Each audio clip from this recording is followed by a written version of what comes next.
बच्चों, कल तुम्हें मैं गुटनिरपेक्ष आंदोलन के कर्णधार व संस्थापक गुटनिरपेक्ष देशों के शिखर सम्मेलन से संबंधित और बहुत सारी बातें तुमको कल मैं बताई थी, लेकिन आज तुम्हें गुटनिरपेक्ष आंदोलन के सिद्धांत एवं चुनौतियां बताऊंगी। गुटनिरपेक्ष आंदोलन के प्रथम सम्मेलन बेलग्रेड 1961 में 5 निर्णायक तत्व चुनौतियां निर्धारित किए थे, जो 5D के नाम से प्रसिद्ध है। ये निर्णय 5 तत्व या चुनौतियां हैं। पहला, उपनिवेशवाद का अंत। दूसरा, तनाव शैथिल्य। तीसरा, विकास। चौथा, निशस्त्रीकरण तथा पांचवा, अंतर्राष्ट्रीय संस्थाओं का प्रजातंत्रीकरण। उपरोक्त पंचतत्वों के आधार पर सदस्य राष्ट्रों के लिए सिद्धांत निश्चित किए गए। सह अस्तित्व के सिद्धांत पर आधारित स्वतंत्र गुटनिरपेक्ष नीति अपनाना, उपनिवेशवाद नीति का विरोध करना एवं उनकी समाप्ति के लिए तथा विदेश में हो रहे स्वतंत्रता आंदोलनों का समर्थन करना, किसी भी सैनिक गुट में ना तो सम्मिलित होना और ना ही किसी महाशक्ति से द्विपक्षीय सैन्य संधि करना।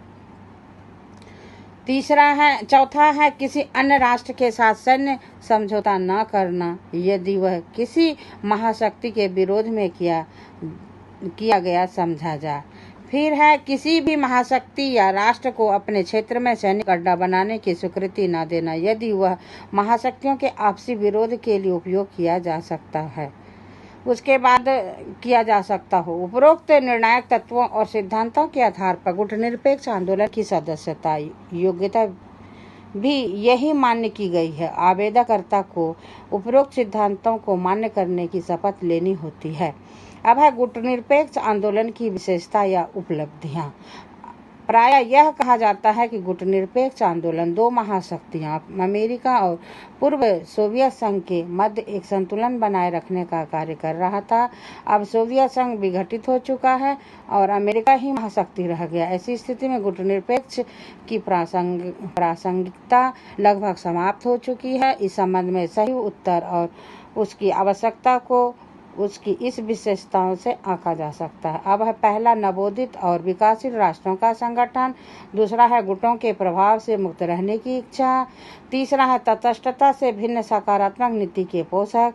चौथा है स्वतंत्र विदेश नीति अपनाना। पांचवा है विश्व शांति के लिए प्रसारित।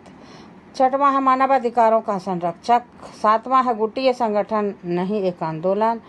आठवां है बाह्यकारी एवं एकांतिक नहीं। उसके बाद 9वां है आर्थिक न्याय पर जोर। 10वां है संयुक्त राष्ट्र की महाशक्तियों के प्रभाव में रखे जाने की वकालत।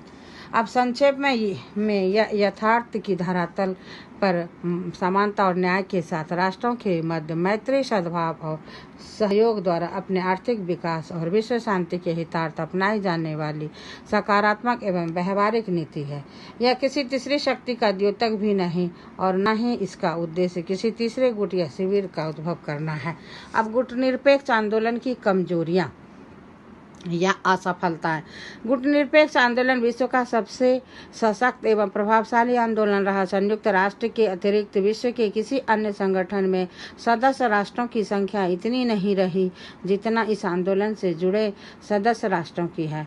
अपनी व्यापकता के चलते इसमें स्वार्थ एवं अविश्वास के विषाणु प्रवेश करने लगे हैं और इसकी कमजोरियां सामने आने लगी है, जो इस प्रकार है।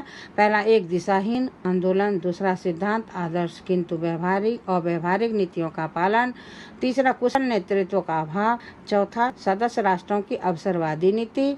पांचवा है सदस्य राष्ट्रों में बुनियादी एकता का अभाव। छठवां है सहायता पर निर्भरता। अब आता है विश्व राजनीति में गुटनिरपेक्ष आंदोलन की प्रासंगिकता और भारत की भूमिका। अब है गुटनिरपेक्ष आंदोलन कभी समाप्त न होने वाला सत्य है। इसकी कमजोरियां उन राष्ट्रों के कारण आई है जो स्वयं नैतिक मूल्यों को ताक में रखकर अपने स्वहित में संपन्न राष्ट्रों की कूटनीतिक चालों का मोहरा बनाना पसंद करते हैं। फिर भी आंदोलन तृतीय देशों के संगठन के रूप में आज भी सैनिक दबाव, आर्थिक पिछड़ापन और आपसी वैमनस्यता को अपने अंदर ही सुलझाते हुए एक आंदोलन शक्ति के रूप में विद्यमान है। उसका बढ़ता आकार उसके महत्व और सफलता का परिचय देता है। लगभग विश्व के 2/3 देश इसको अंतर्राष्ट्रीय आवश्यकता मानते हुए इसके सदस्य हैं। इस आंदोलन ने निश्चित रूप से साम्राज्यवाद और उपनिवेशवाद के विरुद्ध एक प्रतिरोधी राजनीतिक शक्ति का स्वरूप धारण कर इसे समाप्त कराने में सफलता प्राप्त की है। निशस्त्रीकरण को प्रोत्साहन और शक्तिकरण की हतोत्साहित करने का सफल प्रयास किया गया। जैसे परिवार के सदस्यों में आपसी मतभेद होना स्वाभाविक है, वैसे ही आंदोलन के सदस्य राष्ट्रों के बीच मतभेदों ने आंदोलन की शक्ति को कम अवश्य किया, पर किसी ने इसे तोड़ने या इससे अलग होने का प्रयास नहीं किया। यही इस आंदोलन की सबसे बड़ी उपलब्धि है और यही एकता एक आंदोलन की आवाज में बुलंदगी लाती है। भारत की भूमिका। भारत इस आंदोलन का संस्थापक सदस्य है, अतः इसने स्वयं आंदोलन के सिद्धांतों को अपनी विदेश नीति का हिस्सा बनाकर नवोदित राष्ट्रों को दिशा दृष्टि दी है। आंदोलन की हर टूट की स्थिति में अग्रज की भूमिका निभाते हुए इसे जोड़ा है, मजबूत किया है। लुसाका और हवाना के सम्मेलनों में ऐसी ही स्थिति आई जब श्रीमती गांधी के व्यक्तित्व ने इसे संभाला था। भारत के प्रयासों से ही अफ्रीका के सहायता कोष और पृथ्वी रक्षा कोष की स्थापना की गई। आज भी नाम भारत की कृति माना जाता है और माना जाता रहेगा। भारत ने उपनिवेशवाद, साम्राज्यवाद, नव साम्राज्यवाद, प्रजातिवाद के विरुद्ध नवोदित राष्ट्रों को सशक्त संगठन बनाने एवं विश्व में उन्हें आत्मनिर्भर बनाने की शक्ति प्रदान करने में संजीवनी का कार्य किया है। अब दूसरे दिन तुम्हें नव अंतर्राष्ट्रीय आर्थिक व्यवस्था बताऊंगी। अब तुम लोगों को अभ्यास के प्रश्न दे देती हूँ।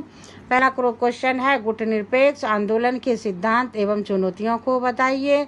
दूसरा क्वेश्चन है, गुटनिरपेक्ष आंदोलन की विशेषता या उपलब्धियों को लिखें। ये दो बड़े बड़े क्वेश्चन है जिसका क्या व्याख्या मैं पहले कर दी हूँ। ठीक है, इसको बना लेना।